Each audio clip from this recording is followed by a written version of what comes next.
Yo, what up, everybody? So I started this video a couple of minutes ago, and I stopped it because, you know, I want to make sure that I'm projecting right and I'm speaking clearly.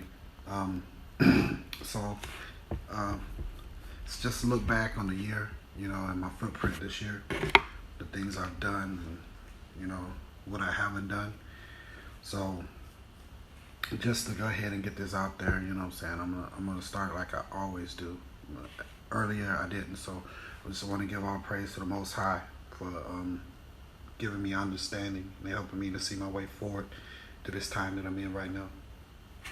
You know, a lot of us go through things under our own time frame, and sometimes we forget to slow down and receive the blessings. So I just wanted to come here in this moment and start just talk out some of my thoughts on this year. So I hope everybody's doing good. I hope this message that I'm about to share with you finds you well. And whatever you're going through in life, just remember that you're not alone. You know, we all have issues. We all have problems, and nobody's issues or problems are more important than the whole. Meaning the whole body, and all of us are the whole body of the Most High, the whole body of Yahshua and Yahweh. So don't let nobody tell you any different. All right. So with that being said, I'm gonna get into this message. I've been trying to figure out what I wanted to call it, whether I wanted to call it vibrations, what I wanted to call it footprints, because everything we do is either a vibration or a footprint. It's something that's going to last forever. It doesn't matter if the waves come over and wash away your footprints, or if the ground stops shaking and you're no longer vibrating. It's just remember that your energy is still here. So um, I was having a conversation with my ex-wife, which no matter what I say, she's always the wife. She was the first woman I married. We became very good friends over the years. And a lot of people find it bizarre that me and her still have a friendship. I find it bizarre that some people can't be friends with their exes or people that they so-called loved or anything. See, in our simple capacity to think, love is a conditional constraint. People don't understand that love is not something you can turn off and on, right? Just because you're not with somebody doesn't mean you don't love them. Just because they're no longer with us doesn't mean that we don't love them. It's not one of those things. So when people try to simplify your friendship with people based on the facts that y'all used to date or were married, that's their shortcoming, not yours. So anyway, so in my reasoning, of trying to be a better person every day, I'm under the impression that, we have surrendered our mind's futility to those people who want to keep you asleep. And I'm not talking about being awake in the sense of being a Hebrew Israelite or a person of whatever you want to call. I'm going to get into that later, but what I'm saying, to keep you asleep. People desire you to sleep in different manners. There's different levels of sleep, right? So some of us are asleep to the fact that the person that you are laying next to right now are not good for you. Some of us are asleep to the fact that we might have a job that's taking more of our life than it deserves. Some of us are asleep to so many different things. There's levels of sleep, right? So while we're every time somebody wakes up, they start to ascend to a different level. You start to get to a clear thinking, and start to realize that a lot of these things that are vices in your life are you surrendering your mind's futility to that. So if you don't have a fertile mind, that means that you've locked into one way of thinking and you refuse to change it. And anytime somebody challenges this way of thinking, you dig your heels in and you fight instead of becoming an intellectual in the time of need. The time that you actually enter into an argument or a disagreement with somebody is the time that you need to become an intellectual, not a combatant.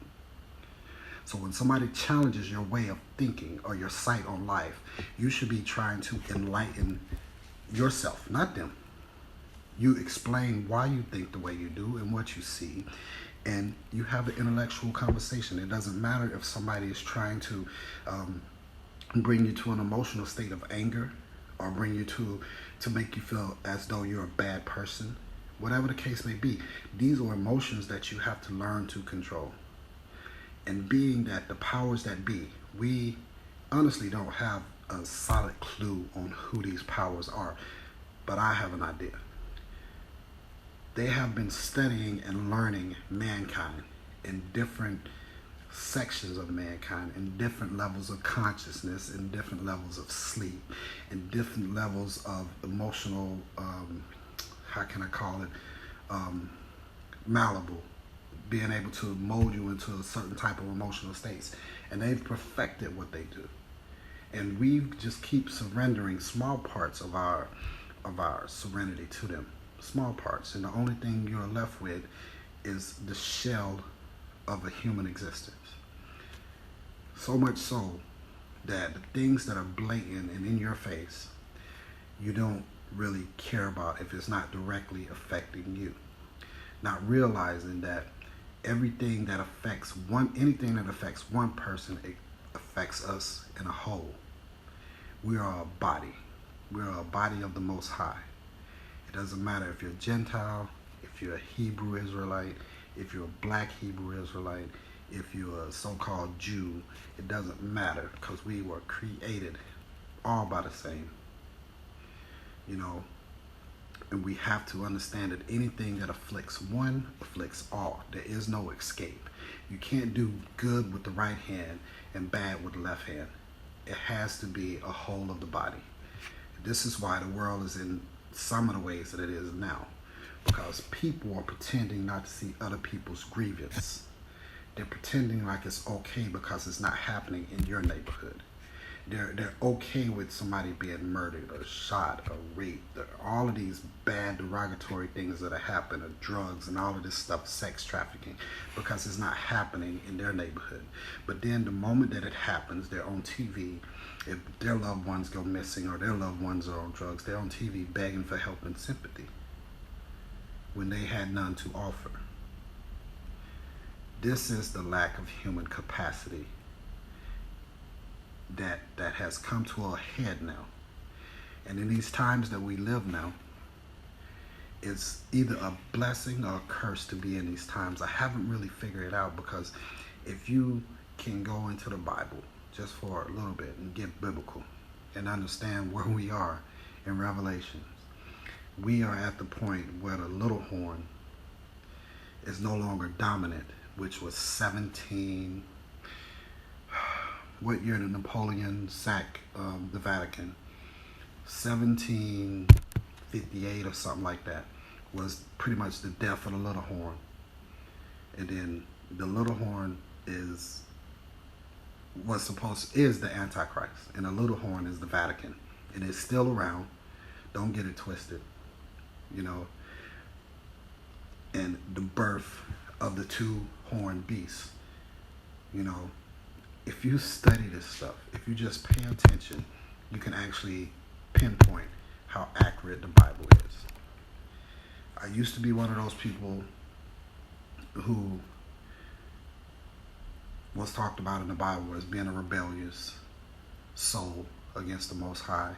Not just against the Most High, but against the teachings in the Bible, and thinking that it was all, propaganda and make-believe. But then when you start to analyze these things, you realize that every emotional state that we've ever represented is in the Bible. Every existence that has ever come to pass, every prediction that has happened. This is 3,600 odd years of historical predictions. Nobody's writing it in a time. It's funny, I'm sitting there looking at a picture of Joel Osteen and talking about the Bible, the face of the devil, Guys, this is one of those situations where I didn't want to go down the biblical avenues or whatever, and I'm still going to steer somewhat clear of it. But you have to understand that I've been on a journey for a long time, and a lot of those times I thought I was the one who was doing it. I thought I was so smart that everything that was coming to me, I was the one who discovered this information. I was the one who, and then it just slowly came to me that I didn't lead myself to none of these things. The Most High guided me this way. And sometimes we become so stubborn in our existence that we want to be the ones that do everything. We don't want to give credit to any other entity, not understanding that it is a blessing to be held, to have your hand held, to be protected, to be guided, to be nurtured. It is a blessing. So all of those times where I was trying to be an asshole to people and learning the Bible to combat Christians was the Most High's way of motivating me to move closer to him or her or whatever you want to call it. But it's real. And the love is real. So much so that in the beginning of this knowledge, there was anger inside of me. I was truly upset at my white brethren for what they've done to the world. And I was mad how they treated the lessers. Not just the black people, but the lessers, the have-nots. I think it is mankind's responsibility to take care of those who have not. And these people that have it all didn't want to do this. They would rather kill and maim and steal and take the property. And I was angry. I was heartbroken. I was hurt. And I thought that the world needed to get revenge on them.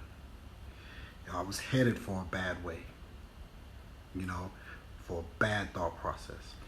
But the more I learned, the more my heart softened. The more I understood how much of a burden such a assignment could be for anybody. This is not something that has to be enjoyable, because hate is a hard thing to continuously motivate yourself to hurt people and to be evil. You have to have some kind of motivation behind it. It's not easy. And reading the curses and understanding that this was a job given to them by the Most High, and understanding that there's going to be a time where the Gentiles are going to come and they're going to tell the Most High, and they're going to tell him they accept the same people that they rejected as his people. He's going to forgive them, and they're going to get to live with us, with him. Who am I to continuously be mad and upset and to hate? Who am I to say that they're not going to receive the grace of God because they're Gentiles? Because the Bible says that they will receive just as much love. It's just the tone is what matters. So therefore, when I see the black Hebrew Israelites, first of all, there's no such thing as black Hebrew Israelite. You're either a Hebrew Israelite or you're not. Now, the description of the Hebrew Israelites that they're hanging on to was when they said they are black as into the ground. That's cool. That's fine. This version of the Hebrew Israelites that you see before you is a watered down, a mixation of inbreeding between different Gentile tribes, trying to get that off of me, but it's the bloodline. It's not the appearance, right? So all of this stuff that we're going through, that's very painful to a lot of you who see things happening to black people or Mexican people or poor people, and you see the person who's been the aggressor the whole time and always playing victim. It's one of those times where you have to humble yourself, and you have to give up any ideals of being an avenger. You're not an avenger. I'm not an avenger. I can't make up for thousands of years of abuse, 400 years of slavery. I can't make up for all of that by hurting one person or a million people. You can't. And it's not on us to do that. The Most High will do that in his time, whether you're alive or whether he brings you back, whatever the case may be. It is not on you to wage war and destroy any of his creations, whether they're good, bad, or indifferent.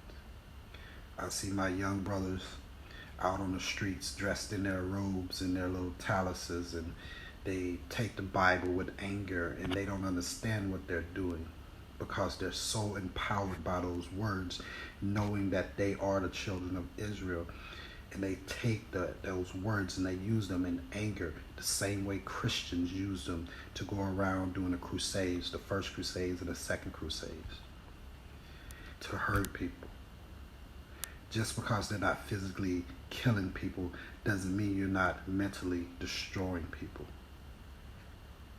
If you're going to wake somebody up, you're responsible for them until they can feel their way around. And this is why the men who are waking these young men up are taking advantage of these young men and instilling in them anger instead of forgiveness, compassion, and love. We can't make anything happen in this world by yelling at people, by telling them they're going to be slaves, all this stuff. Because if you read and you understand, then it wasn't talking about a people in whole. It was talking about the Antichrist, the Pope, who was basically led into slavery and died by the sword. If you want to understand what's going on in our world today, take a step towards the Most High. He'll break it down for you. If you sit here on your hands and think just because you're a good person that it's going to be okay, that's not how it works. There's no such thing. Because if somebody around you is doing something that's detrimental to the body, then it's a cancer. And if you agree with this cancer, then so are you. So in order for you to remove these bad things out of your life, you have to get into a better you. I was having a thought of what 2020 should look like. It's funny. You know, not long ago, my grandfather was alive, and he was born, and he went through the 20s and all of this stuff, you know, and it had been a difficult time for our people. And I'm like, man, it's 100 years almost. It is 100 years, almost. It's 100 years. There's been no progress. There's only been rebranding, renaming, reissuing, repossessing those same evil, wicked ways that we have, all of us.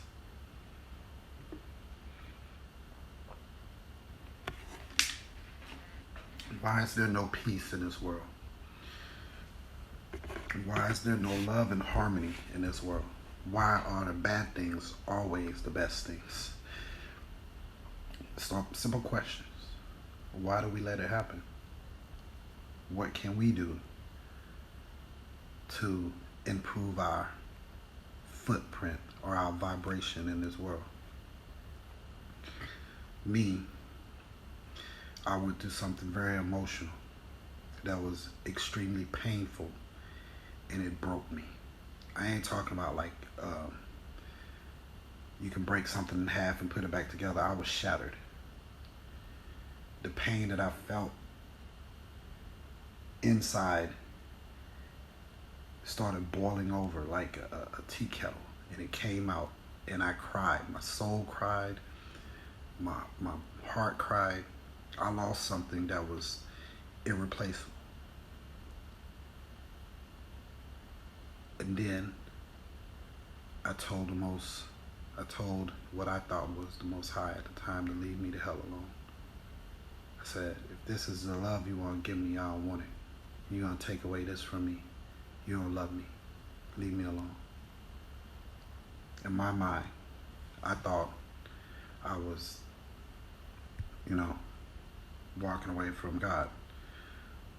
I was just walking away from what these people started representing as God on this planet. And it started me into a whole nother journey. And I wrote a poem during this time called I Search for You. And in this poem, I explained how all these things I did in my life was trying to find and please you.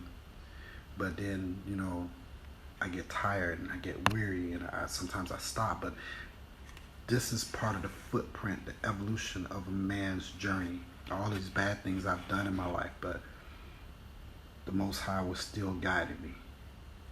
Even when I was praying to the wrong God, the Most High was still guiding me because He knew what He needed out of me.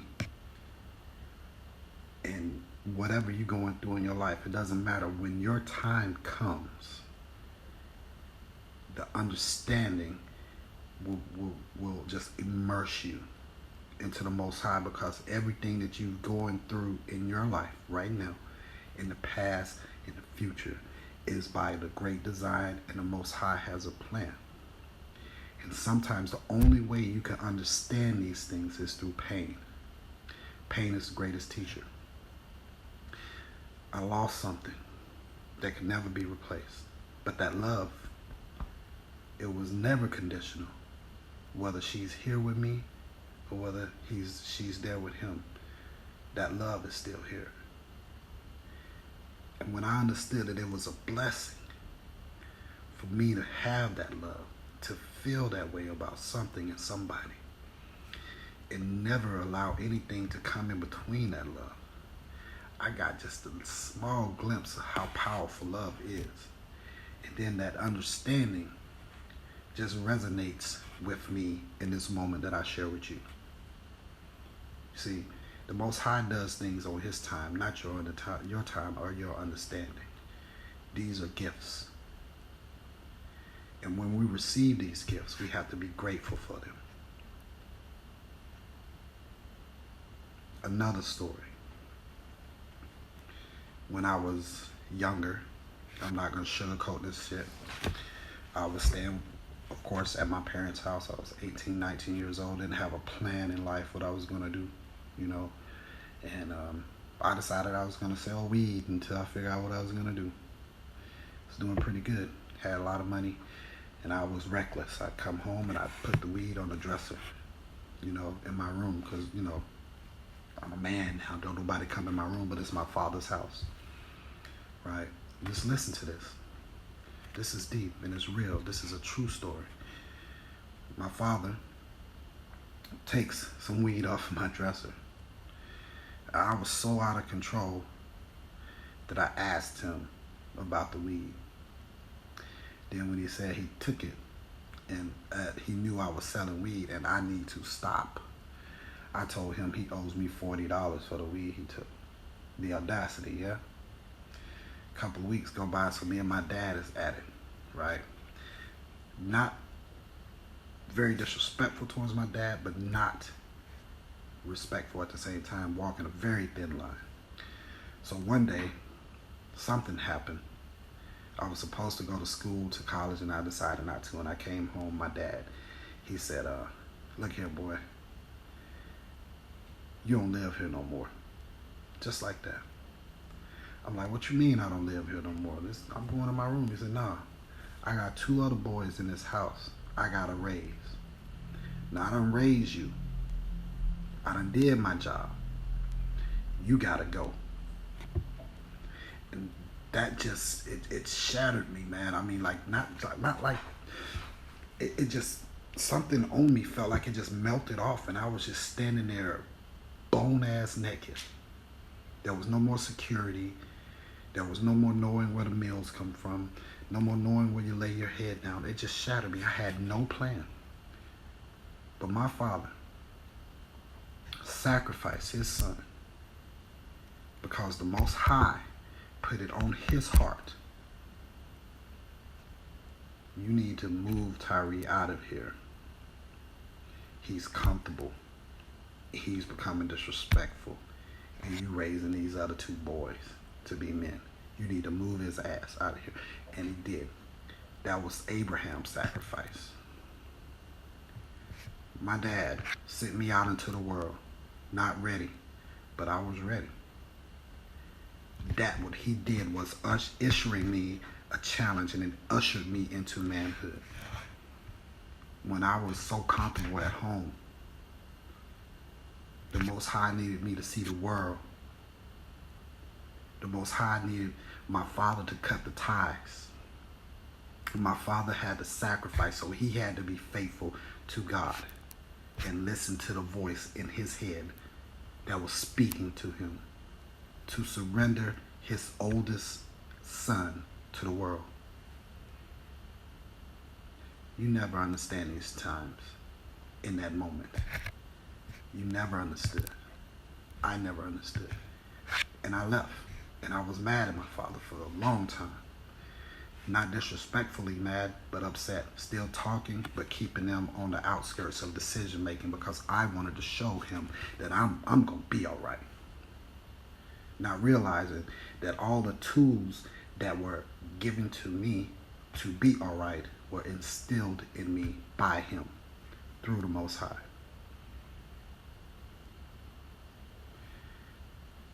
Fast forward to 2018, 2017. I'm in Germany. I come back. I was looking for a job here, didn't find it. I'm standing in the kitchen with my dad, 2018. I'm having all kind of issues, mental issues, physical issues. I'm breaking down. I'm having a midlife crisis because I'm back on my parents' roof. I don't want to be here. I love my parents, but I wanted to be taking care of them and them not taking care of me. The relationship with me and my father was great. It's still great.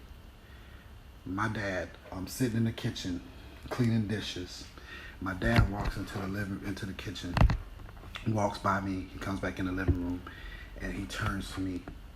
He said, you remember when I threw you out the house?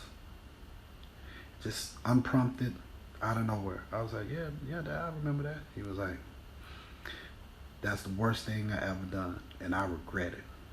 He said, and I apologize. I should have never did that. He said, but that was the only way, I knew how to do. And it almost brought me to tears. I didn't know that I needed to hear that. I didn't know what was going on, but I received it from my father. I turned to my father and I said, oh man, you throwing me out the house was the best thing you could have ever done for me. That was the tough love I needed. And you don't have to apologize to me, your son. I have to apologize for my behavior. And you was right. You had 2 other boys to turn into men.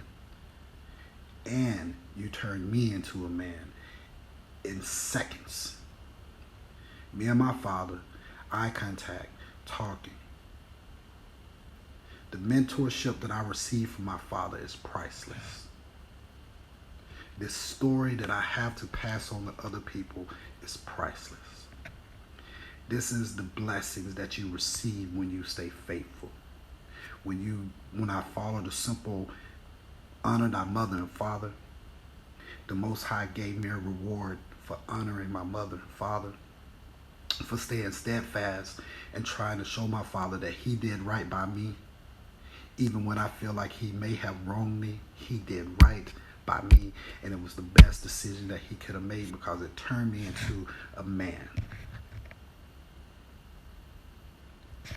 The Most High gives you lessons that you won't understand until you're mature enough to receive them. That was a blessing, and it makes my hair on my body stand up. The man that's my superhero. The man that if I'm 25% of the man he is, I've lived a good life. Apologize to me for something he didn't have to apologize to you. That's the power of God, man. You can't say nothing else. That's real. So whatever you're going through in your life, it's preparing you for the payoff. It's preparing you. So it doesn't matter if you struggle. Remember, you can be in this world but not of this world. In the moment that you become of this world, everything is going to be hunky-dory except your soul. So let the wars around you go on. Don't be upset when things don't go your way. Don't get down on who you are or what you're going through. Don't fall for the traps, the emotional traps, and let somebody emotionally enrage you into a response. Your battles that you're going through right now, you have a force field. and the Most High is around you, and He's protecting you. 2 seconds to the left or right, you could die. But the Most High is guiding you. It may feel like you're on the wheel, but you're not. You're a passenger. Never, never do what Nero did and proclaim yourself the master of all, because you're not. You're only a passenger in this journey. And I love each and every one of you. These messages that I've been putting out for the last 2.5, 3, 4, 5 years have been changing because I'm changing. I've been elevated. I'm ascending to different levels. So sometimes I don't pass on a lot of the information I get because I'm still receiving it. I'm still processing. There's so much more to this stuff than just proclaiming that you're a Hebrew Israelite. There's so much more to it. So with that being said, I'm going to wrap this up. I hope that this message is okay and it will find the person it's supposed to find. It will. It will strike the nerve, and it will be received in the manner it was supposed to be received, because the Most High gave this message, not me. I just opened my mouth. So either way, thank you guys for tuning in, checking me out. One day I have a professional setting, you know. I'm afraid of that, but one day I'm going to have to step the game up. Anyway, I love you guys, man. You know, it's all peace and love. Shalom. I love you guys. All praise to the Most High. Every day, all day. I'm out.